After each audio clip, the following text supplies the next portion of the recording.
Yeah, it's okay. So no, that's actually it's actually very funny, because this, it says in Tzidkas Tzedek Liolam that we say on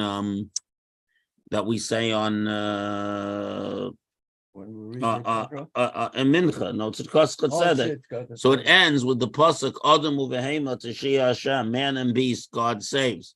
So the story is that there once was a very wealthy, important member of the community, right? So they put him, so they placed him next to the Rav, and he kept pestering the Rav with shilas. Finally, he asked the Rav, "Why does it say Adam uvehema Teshia Hashem? Why is the person who put the person next to the behema?"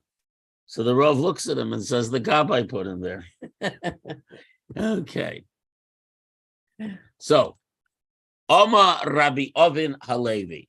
Rabbi Ovin Halevi said, Kol adochik as whoever forces the moment, Shah dochakto, the morning moment forces him away. V'chol nidcha mipnei hashah, whoever yields to the moment, Shah nidchas miponav, the moment yields to him. In other words, so the question is, what does this exactly mean? Yeah. So what does it mean? In other words, so Rashi explains this means one tries to force history, to force events to happen. That was like Avimelech wanted to be king. Avshalom wanted to be king in place of David. So instead of waiting for David to die, he tried to push David out. In other words, wherever someone tries to push himself in where circumstances don't allow. The Ben Ish Chai says, that sometimes in business, things aren't going so well. So some people will keep investing in a failed business and so on, trying to make it happen. A smart person understands these are the patterns of divine providence and lets go and reduces his expenses and doesn't throw good money after bad, until you see that an opportunity presents itself and Hashem is smiling on you. In other words, if you see things aren't going, you should see that as a sign from above and not keep pushing for something to happen. And by the same token, someone wants an important position and someone else has it. Like Avshalom wanted to be king instead of David. You wait. You don't try to push David away as he did. You don't try to make things happen. I think it could have much more important go ahead, I'm listening. Ramifications. Zog. When the Sha'ah could mean there is an opportunity or you see the danger of the Sha'ah and you dochek and you don't do anything about it. Very interesting. Terrible. The Holocaust is a perfect example. We were doing exactly that. We were dochakim et Sha'ah. I think that's very interesting. In regards to what? In other words, you don't. Yossel is saying a very interesting pshat. Joe is saying, whoever pushes the hour away. So the simple meaning, the way Rashi explains it, is means trying to push yourself into a position that we're not ready for. But Joe says it means literally to push the hour away, where there's an hour where things are happening and you should be. The hour away is procrastination. No, the idea the other way around, that the times are changing and you ignore it and you push away the fact that times are changing. So you choose to realize this country was open for Jews about 20, 30 years. And we were pushing it away. We were calling it a Treifa Medina. And 2 million Jews, young kids, left home, literally. And the rabbi said, Treifa Medina, don't go. This is a dochek hasha. To Palestine then. Palestine was even worse than that. This was not just treif. Men and women in shorts living together. No, well, we had relatives. That's when they immigrated. Exactly. And their families are still there living. No, not dead. This is a dochek et hasha. Right, yeah, so 100%. right. So Steinzelt says that it means the idea of trying to create opportunities that you don't deserve, trying to create undeserved opportunities. Could be Like pushing explained yourself many into things, position- but I, right. unfortunately, everything like this to me automatically, Yeah, I don't but- have to think about So it. are we thinking politically or are we It thinking? business? automatically comes to. I think- like when you have a coup. Holocaust. So I think, like many Talmudic, a coup is an example of Dochik Tasha. My point is that every Talmudic statement has multiple possible interpretations. Exactly. But I want to the look fact at that Rashi says one minute. something Let's. so light is very. No, it's a very uh, big deal not to push yourself in where you don't belong. It's a very big deal not to try. There are people like who want positions of importance, whether it's political, whether it's in a shul, whether it's rabbinic, whatever, and they push themselves in. We recently, I'm not going to say where there was a big shul in New York, but the whole shul was torn apart because there was an older rabbi and there was a dynamic young rabbi, who took care of the youth minyan and so on, and he made a coup. And he split the shul in half. He could have waited till the old rabbi retired. You know what I mean? That happens a lot. No, so I'm saying that's Tokrika Sasha. That's pushing ahead, Wait, the time will So come. is that wrong according to? I'll tell you what, it's perfectly okay for anyone who listen. It's perfectly okay. Progress. It's perfectly okay for anyone who wants to go make their own shul Our or their own ex-rabbi, school. That's perfectly okay to do that. But to specifically foment a dispute within a community is a bad idea, in my that's opinion. how they all That's all start. matter. That's you how look they at all it, from start. what side you're looking at Jerry, it. there's a ways if you It want to. happens all the time. So yes, you make your own shul. So it's that. I mean, Well, why that's do you- what we did. We made our own shul. Making your own shul is fine. Our rabbi Davis is a rabbi of a split shul that happened not too many years before. You're talking about his shul in Minnesota now. Minnesota, yeah. Oh, going there. Oh, Yeah. I thought you were talking about No, it no, up here. No, this was a He merged is shul. I Yeah. said he is a rabbi. Of But a as I'm just split looking shul. up the Mashal, Wow. give me a moment. Yeah, he I told me don't know about that. enough He about told me about that. Yeah. Lee's wife died. Lee Anderson. Remember the Ger Tzedek who used to come here? Lee, Yeah. Yeah. who is that? Lee? Lee, he was an African American, a Oh, convert. yeah. He was very into Chumash Bereshis and Gan Eden. Not only that, he They- was they moved very away. educated. They moved guy. to Phoenix, yeah, and his wife just passed away. Very nice Oh. lady. I remember her. I remember them well. I remember them, yeah.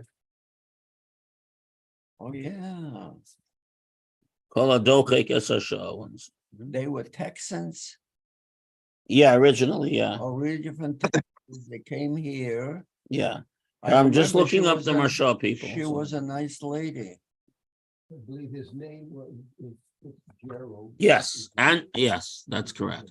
Oh, Anyways, so you shouldn't. So, however we learn pshat, one should not try to force the moment. Okay, we should not try to force the moment. Midrab of Rav Yosef, and we learned this from Rav Yosef, that Rav and Rav Yosef were the two greatest rabbis of the time, but that very different styles of study and teaching. Rav Yosef Sinai. Rav Yosef was a Mount Sinai, which means to say that he knew the whole Torah. He had tremendous knowledge. He was, he had this tremendous memory. And the way, like Rabbi Vaja Yosef, blessed memory, oh, yeah. he would answer questions by bringing together 50 different sources and weaving an answer.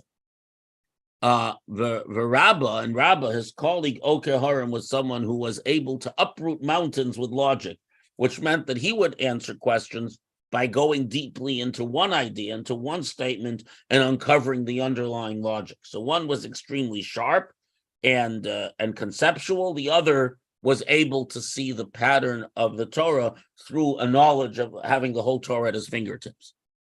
So it's Strichalu Shato. Oh, that's what we say. So the moment arrived, they were needed. In other words, the previous head of the yeshiva passed away, and I believe and they needed Replace. a replacement. So the question was, who should be the person to replace the Rosh Yeshiva? In other words, the question was, who was the best person to take the job? So Sholchu lahasam, so they sent a question to Israel. They didn't want to create a dispute. So they sent a question to the sages of Israel, who at the time were still very great. Hatam there always means Israel. Oh. Whenever it says in the Babylonian Talmud, Sholchu lahatam, they sent there, it means to Israel, to the sage, because at the time, this is the beginning of the 4th century. At the end of the 4th century, when the Roman Empire became Christian, they shut down the academies in Israel, basically. But right now, the academy was still there. And as we learned earlier, the rabbis of Bavel always deferred to the rabbis of Israel. So they asked the rabbis of Israel, who should we appoint? Sinai, the Mount Sinai, the erudite person, Voker Harim, and the brilliant person, Ezem Em Kodem. Now, Rabbah knew a lot, and Rabbi Yosef was very bright, but they had different styles. So which comes first? Sholchu Sinai Kodem. They sent back, Sinai comes first. You should appoint Rabbi Yosef, because a kol tzrich l'moreh chitaya. Everyone needs to the people who own wheat. In other words, not everyone needs meat or spices every day, but everyone needs a piece of bread every day. In other words, what everyone needs is bread. So in other words, who do you choose? The guy who knows everything. Because what the people need is the questions answered. You need someone, before the Talmud was not yet printed, was not even written down. You need someone who knows everything, who can answer everyone's questions, who can guide everyone, and say, hey, this is where it says, this is what it says. Whereas brilliance is for experts. We need to choose a leader who has what everyone needs, not just what the experts need. We need Kemach. Still holds It true, ain't but, you know, Kemach, ain't Torah. there's a variation as to different people thinking of the leader that. You know, Right, but variations of leadership. Right, except here we're talking specifically to head the yeshiva. We're talking specifically who was needed to head the academy. And to head the academy and guide the younger students, you need someone who knows everything, who can always tell you where to look. It comes to mind just recently. Within our times, we are Yudel Lubavitch replacing Blessed Memory Shares. Well, that's a separate issue. I know it's a separate issue. Here we're Of talking. course, it's a separate issue. No, it's very simple. Here we have two candidates, two very, very qualified candidates. Since the Rebbe's passing, there is not a single remotely qualified candidate. No. Let me. So the Rabbi, question. He didn't want a replacement. Period. First of all, as you can see, the Chabad movement is doing just fine and growing. In other words, he created a system like a franchise, and all his talks are available both in recording and written. Everything the Rebbe said, and he had an agenda that we're maybe through 5% of it. The question being raised here is why did the Chabad movement not replace the Lubavitcher Rebbe? So I said there was right. So the answer is that in this story in the Gemara, you had Rabbah and Rav Yosef. You had two eminently qualified giants. When the previous Rebbe passed away, who did we have? We had the Rebbe. But the basic. And that wasn't so simple either at the time. There was. He's not a really direct. Well, no. So there were none. There were only sons-in-law. The question is which son-in-law. Exactly, sons. But the other son-in-law was never really in the running. He was a great man. I knew him, by the way. Really? Yeah, I used to bring him. He ran and raised money very successfully for the Lubavitcher yeshivas. And he had an office in the yeshiva in Ocean Parkway, and he used to eat the same lunch as the kids. We always used to bring, so they used to bring him lunch up. So many days, I when I was in like 5th grade, I was friends with Mr. Grossman, who ran the kitchen because he was Hungarian and my grandparents were Hungarian. So I was a landsman. So he used to give me the privilege of bringing lunch to Rabbi Garari. Anyway, so Rabbi, the only thing I know that every time a new Rav came in, a replacement, there was nothing but bedlam. Because but they were bringing in Yossele, their but not own- but Yossele, not in Lubavitch. Lubavitch was always very smooth. Really? Yes. Locally, I don't know how Yeah. well you knew, I'm sure I you don't know know very about well. Lubavitch, but Bless his memory, Rabbi. I knew him very well. Everybody thought that he was very high up. Yeah, Held in high esteem. he was held in high esteem. But For the most part. let me just explain to you. So I just want to explain because a lot of people ask me this question. Not just people, as you can see, this is not a Lubavitcher show, but everyone's interested in the question. The Rebbe was a big figure, so let me explain what when I say there's no one qualified, based on the Rebbe and the previous Rebbes, the basic qualifications, besides being obviously very righteous and so on, which one can measure only to a certain extent, one needs to have a command of the entire body of Torah. Because that's what the Rebbe did. All of Talmud, all of the responsa, all of Chassidus, all of Kabbalah. One has to have a full command of approximately 30,000 volumes. In your head, photographic, number one. Number two, you have to be a brilliant and erudite analyzer of those texts.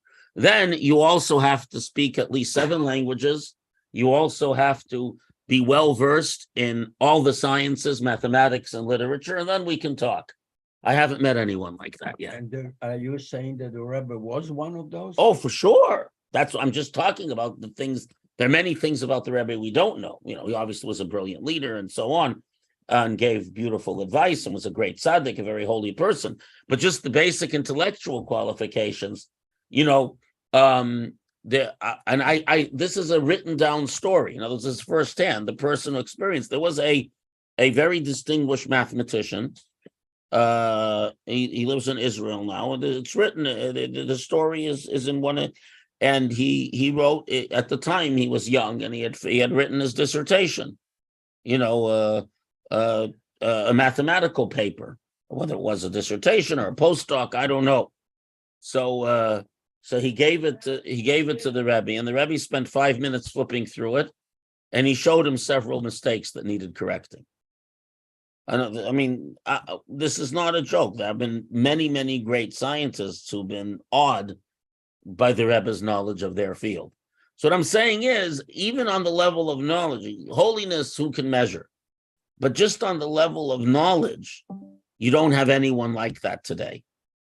And I want to make an interesting observation. You had a few, great geniuses of Torah, great leaders who emerged in the post-war years. You had people, you had the Lubavitcher Rebbe, you had the Rav, Rabbi Yosef Dov Soloveitchik, you had Look who he studied with in Berlin. Yeah.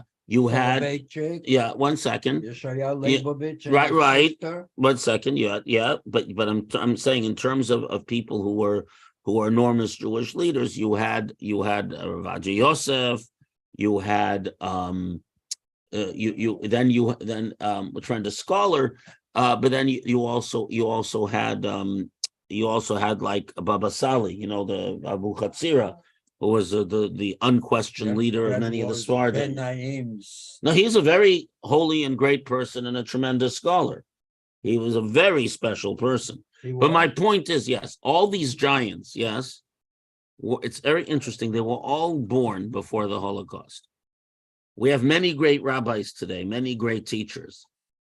Yeah, but 1 second. But since the Holocaust, and it's 70 odd years, 75 years, 1945, since the Holocaust, there has been no giants. There's not a single true giant born after the Holocaust. But I don't know, Rabbi. But something Rabbi Manis Friedman. Manis Friedman, look, 1946. I know him. Hey, Bob, I know him. Yeah. He's a wonderful person and a great rabbi. But in terms of knowledge and the like, he's no Rabbi Soloveitchik.